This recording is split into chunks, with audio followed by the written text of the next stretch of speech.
In the 2026 NBA draft, the Los Angeles Clippers via pick from the Indiana Pacers select Keaton Wagler, guard from Illinois. Locked on NBA Draft Night is brought to you by Indeed. Go to Indeed.com/podcast and get a $75 sponsored job credit. Need to hire? This is a job for Indeed sponsored jobs. Terms and conditions apply. I am Tanisha Batiste, and I'm joined now by Darian Vaziri from Locked on Clippers.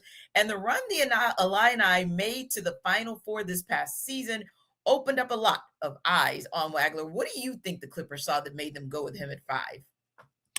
I think the Clippers saw a guy that can play on and off the ball. This way, they don't have to think about moving Darius Garland because he's somebody that can, work off of him. Yeah. And I think they saw somebody who overachieved, who continues to get better. And the Clippers always seem to look at character in guys. Not to say that the other players were not what they were looking for. I don't know.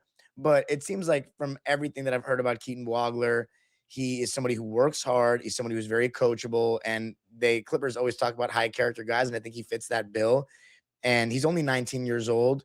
So it just felt like from day one, I thought the Clippers were most likely going to pick him, and here we are. Here we are. And he is known also for just pace, the poise he plays with. What do you think is the biggest upside that you're seeing in him? I think the biggest upside is that he is a high IQ player, doesn't get sped up, plays at his own pace, and can really shoot the ball from all over the floor.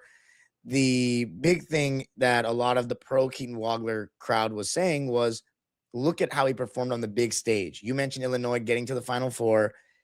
He got them to the Final Four, and he was a freshman who wasn't a highly touted player before the college basketball season started. So he kind of was an overachiever, and Illinois made a nice run to the Final Four, and Keaton Wagler showed up on the big stage, which probably led a lot of people to believe that, well, we raised the competition level in the NBA. He's going to be able to handle it quite well. So I'm hoping for the best. Yeah. And a consistent shooter for sure, with great size, but of course, average length. Not that that's something that you can change coming into the NBA, but definitely something that's a concern. What are maybe some of the concerns you have about Wagler in his first season and maybe want to see him improve on in his rookie year?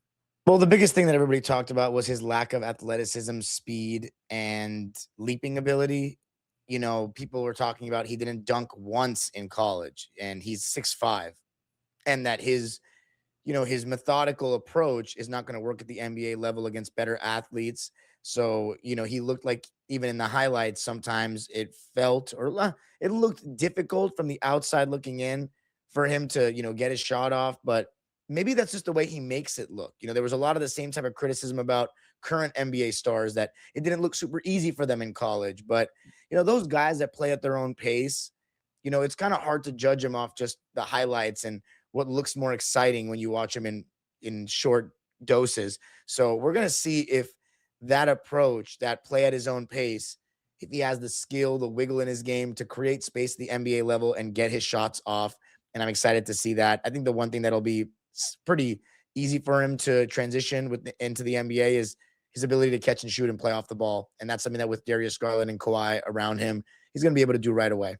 Yeah, indeed. And of course, the breakout game, the 46.9 three-pointer showing at Purdue, certainly should be something that Clippers fans should be encouraged by. Well, we appreciate you, Darian. And for more on the Los Angeles Clippers, subscribe to Locked On Clippers wherever you get your podcasts.